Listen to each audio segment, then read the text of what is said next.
businesses that are the most successful and compare them to the ones that struggle to grow and really don't get anywhere very fast, you'll notice that one of the key differences is that the most successful ones are super dialed in on who their ideal client is. Like, they seem to be speaking inside your head. They know exactly what it is that you want, what your problems are, how you're experiencing. There's so many elements. And what I'm going to unpack for you today in today's episode are 3 things that you must know about your ideal client if you are going to connect with them on the level like those most successful businesses do. So stay tuned because it's coming right up. Hello, and I'm your host of She's the Business podcast, Jessica Osborne. I'm a business coach and marketing strategist, specifically helping you to position as an expert and create the offer that brings in multiple 6-figure income. And that would be profitable income, and doing that in 20 hours a week or less so that you have time to enjoy your life, to be a mum with your kids, whatever it is that makes you lit up and happy to wake up every day and know that this is your life. So I created She's the Business podcast as a platform to help us expand and reach more female voices who are in business. You'll hear strategies, mindset tips, health, wellness, spirituality. You'll hear from guests who are experts in different areas of business and marketing, like myself, but also health, wellness, spirituality, energetics, really anything and everything that we need as females running our own business and busy lives to be successful and to avoid burnout and ultimately to be able to enjoy personal success as well as professional success. So this is your weekly dose of motivation and inspiration made by women for women just like you. Now let's get back to today's episode topic. So what are these 3 things you really need to know about your ideal client in order to have the sort of cut through with your messaging that those most successful, we'll call them the gurus, seem to have? And I have drawn these 3 things out of my own customer avatar profiling tool or client avatar profiling tool that I've had for a number of years now. And I've been told multiple times by people who are my clients and who also aren't my clients that it is by far the most detailed profiling exercise they've ever done, and they've never known their ideal client to the level that they do now. So I know that it gets recommended and lots of people are downloading it every day off my website, which is fantastic. So I thought I'd go in there and pull out 3 of the probably lesser known questions that I ask that you probably haven't heard before. And these are ones that I feel are very essential to knowing your ideal client to the level that you need to know them. Let's start with number 1. What do they see as their problem? Now, this is really important because as an expert in what you do, as a coach, a service provider, a consultant, you likely know your topic very well, which means that when you look at your ideal client, you can usually see pretty quickly what it is that they're doing wrong, right? So you can see where the problem is. You've likely figured out straight away the source and the cause of their problem. But what does your ideal client see as their problem? Because usually these are not the same. They have a different context of the problem, and it's normally framed in how they're experiencing it. And this is where I see so many coaches specifically, because you have such a great desire to help people, speaking to your ideal client about completely the wrong thing. Because if you're talking to them about what you see as their problem, not what they see as the problem, then there's a disconnect that's going on that doesn't really matter how expert you are, how much credibility you have. It certainly doesn't matter to them whether you have awards or qualifications if they think you're talking about something that doesn't matter to them, right? If they aren't aware what is the source of their problem, then you speaking about it is going to go straight over their head. So What did they see as their problem? Like, how would they actually describe it? I want you to just start thinking about that for a minute. They're going to describe their problem more than likely in the terms of their experience, what they are feeling, what's happening to them on a daily basis, weekly basis, whatever it is. That depends on what it is that you do and help them with. But how are they experiencing it? Once you start to really tap into that, and I recommend to not rush this and take a bit of time, maybe close your eyes, imagine that you are them, forget about all the expert stuff that you know and all the experience you have. You really need to take yourself back to their shoes, put yourself in their shoes. Maybe you used to be them. Maybe, a lot of people are or were your own ideal client a long time ago, and now you help people like that. Sometimes that's not the case. That's okay. But if you know them well enough, then you should be able to put yourself in their shoes, be able to access only what they know already.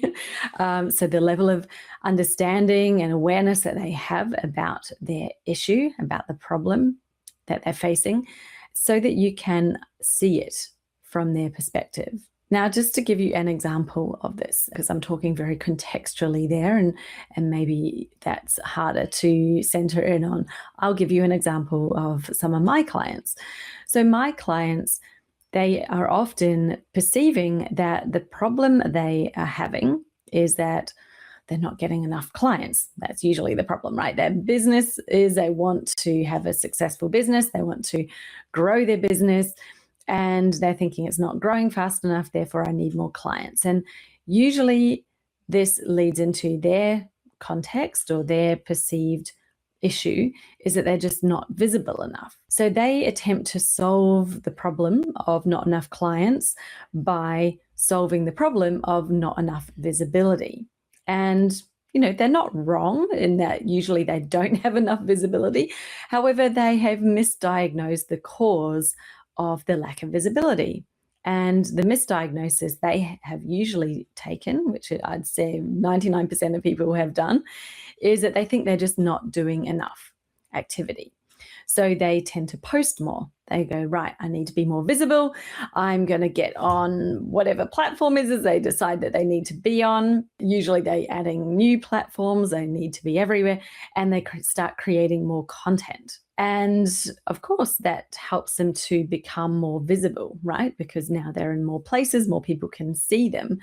What then happens is they get very frustrated and discouraged when it doesn't lead to more sales, because the diagnosis that they created in their own mind of the reason they don't have clients is because they're not visible enough, that actually wasn't the proper cause of the problem. So the thing is that what I know as being an expert is it's the positioning that is off or misaligned or unclear.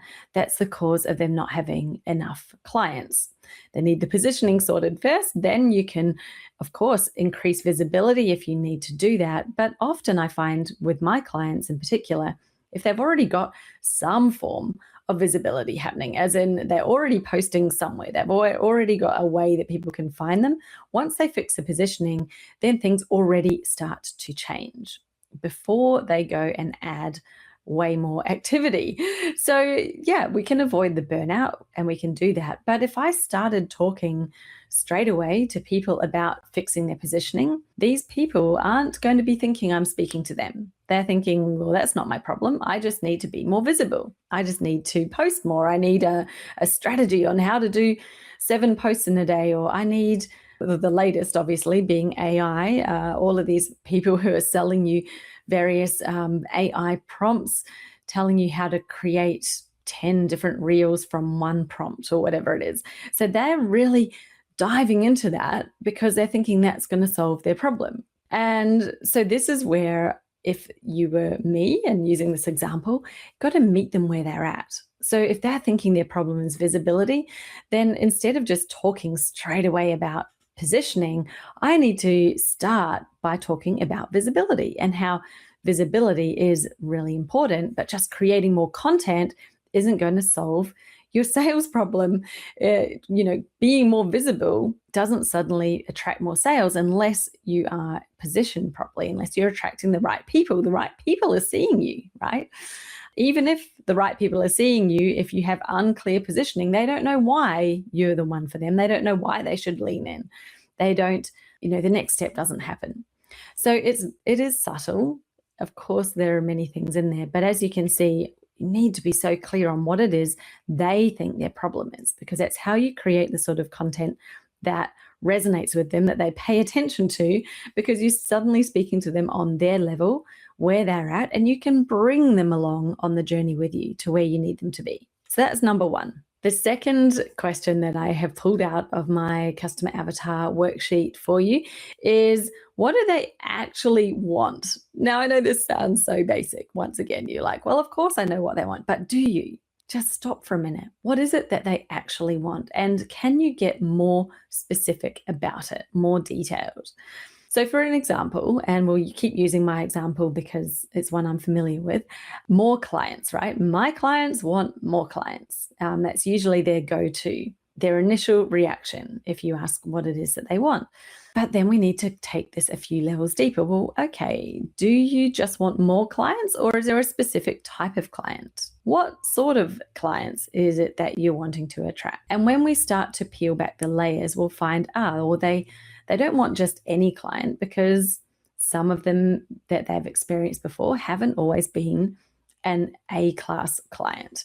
Some have been difficult, some haven't paid, some have been, more trouble than what they were worth. And that's just the way that things can be sometimes in business. That's okay. But they probably don't want to attract more of that type, do they? They want to attract more of the ones that they would put in and label as dream client. So let's figure out, what is a dream client? Don't just say, I'll help you attract more dream clients.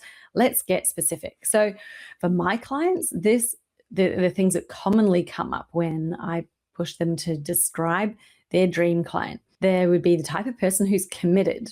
They're committed to what it is that they're doing. They're committed to solving the problem, i.e. they're going to show up. They're actually going to implement. They're going to be engaged in this project or in this program, whatever it is that you're going to do with them. Of course, you want someone who's engaged, right? Otherwise, it's going to be very difficult for you both to get to the finish line. They also want somebody who pays promptly, who doesn't complain, doesn't ask for refunds, all of that type of thing. So committed, pays promptly, is aligned in terms of their values and what they see as important, and is generally, their version of what is the right, pleasant person to work with as a client. So you can go into the detail there. Now, suddenly we've got a far clearer idea of what it is that they want, right? So when you're thinking, okay, now I know what it is they want, and you can ask, how do they want it? You can get even more clear. Now, this is really important because, of course, the question, what do they want, leads you into, well, what is the right offer for your ideal client? Because if your offer isn't clearly going to give them what they want, then they aren't going to buy it in the first place. People buy what they want, right? And that's very simple. But business doesn't have to be difficult, doesn't have to be overcomplicated. It is simple. It's just that we often add in so much overthinking, so many different things, that our judgment gets really clouded, and we end up creating something that's what we think we want or what we think they want. But when you haven't taken the time just to actually drill down into what it is that they want, let's get clear on it. Let's forget about everything else. Forget about even what you think they should want, right? Because there's a lot of that. We often project onto our audience what we know as the cause of the problem, what we think they should want. Sometimes that's not what they actually want after all. They want something different. So let's make sure you're creating the offer that is what your ideal clients really want, or that's going to give them what they want, right? They probably don't want the offer. They want the outcome that it's going to bring. So I hope that makes sense. And I hope that is simple and clear. It doesn't have to be complex. As I said before, let's keep it simple. So that's the second question. The third question is, what do they know they don't know? Now, this you might think is an interesting question. What does your ideal client know that they don't know? So this would be what they are actively searching for or actively looking for help with. If it's in the zone of something they don't know that they don't know, like they're completely oblivious to it, they're not searching for it, right? So this question in particular is super important because if you're going to be discovered by more people, it's going to be because they're looking for the thing that they don't know, that they want to know, right? And that is how you're going to get discovered. It's also how they're going to suddenly stop and pay attention to what you're saying because they're like, aha, this person is talking about the thing that I don't know and that I want to know. So they start leaning in. You may then go on to share something that they don't even know that they don't know and blow their mind. But the thing is, if you start talking on the levels of things that they aren't even aware of at the moment, then it's not going to be as powerful in terms of grabbing their attention unless you've started with the thing that they already know they don't know, because that's what they're interested in knowing, usually. Okay, I know that every time I say things, I like to argue with myself. Of course, there'll be things that they know they don't know that they don't even care about, but we'll put them to the side. Stuff that they care about, when they're looking at their goal, at what they want, and then there's something in between, there's a gap. There's usually a gap of knowledge, a gap of skills, and in that gap is something they know they don't know. That's what they're seeking help with. So you might want to brainstorm this, you might want to map it out. This is a really important question to answer. So as you can tell, these three questions are probably not on your standard client avatar worksheet, are they?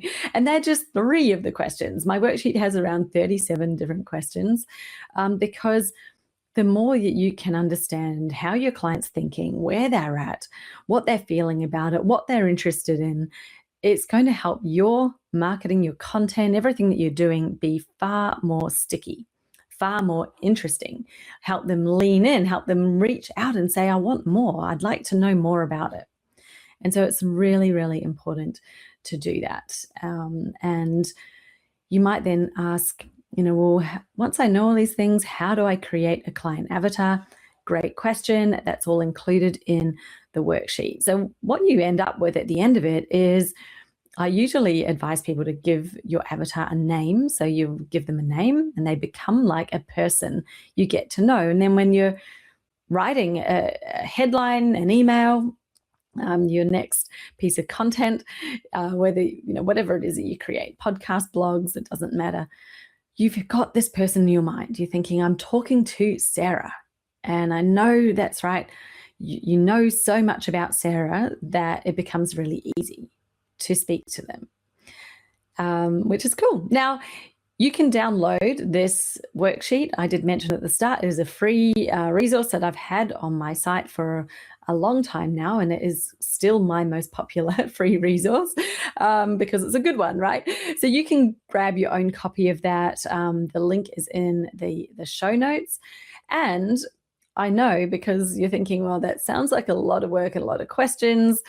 We are in the age of AI. So last year, I actually turned this resource, I used the questions from this resource. I created a custom AI agent that you punch in some answers to, not as many questions as that, but you answer some questions and it actually does the work of analyzing your responses and then turning it into a custom avatar profile that puts it all together and makes it very humanized so that you can get to know your ideal customer, and it's going to take you far less time and a bit less thinking as well. But the beautiful thing about this is that you're inputting a lot of the information into it. So what it's not doing, which I see a lot of AI bots and agents that people have created, they're kind of asking AI to do the thinking and the research. And guess where it's researching? At the same place everyone else is, right? So this is actually drawing out some unique perspectives that you have on your audience and helping you to turn them into insights and answers about your really unique customer avatar, your client avatar profile so that it's definitely never going to be the same as anyone else's, because your inputs are obviously unique and different to what other people might put in. So this tool that I developed and built, I've currently got for sale on an introductory price. The price will increase soon. I don't know when I'll put that up, but right now it's super, super cheap. So if you'd like to use the AI bot to get this done for you, then go ahead in the show notes, click that link over to the bot and grab a copy. You're going to be able to use this again and again and again. Like, you have unlimited lifetime access to my client avatar bot once you sign up for it. So it is a very tiny investment for a lot of support. Anytime you want to make a change, you're adjusting your positioning, or you've got a new, idea of how you want to focus your targeting and change that audience a little bit, you can go back in and use this tool again, which I think is super valuable. So go and grab yourself a copy. It's under $20 at the moment. It will definitely be more than that, because it's worth so much more to your business, literally in the thousands. But I just created it, and it is at an introductory price at the moment. So enjoy that, and thank you for tuning in today. I'd love to hear from you. If you do use the bot and you get an avatar profile, please get in touch and share something with me from it. I'd love to hear how you got on. Likewise with the worksheet as well. I always like to hear from people who are using my resources, how it's helped you. And obviously that's how I heard people keep telling me that they're recommending it to their friends because they've enjoyed it so much. So please continue to do that. I really do love to hear from you. And I'll be back again with another episode next week. I'll speak to you then.